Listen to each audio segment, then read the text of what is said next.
rather curious gift isn't normally on their menu.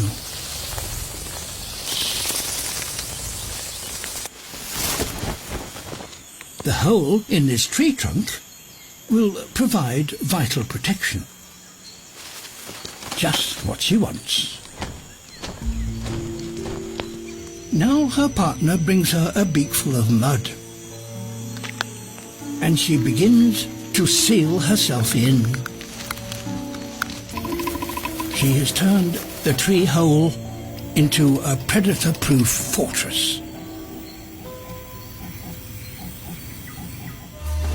For the next 2 months, he will deliver all her food directly to her door.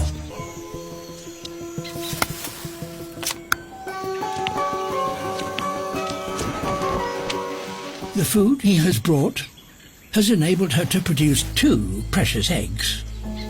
She will keep them safe for another 6 weeks, until the young have grown and fledged. And then both she and they will break out of their confinement.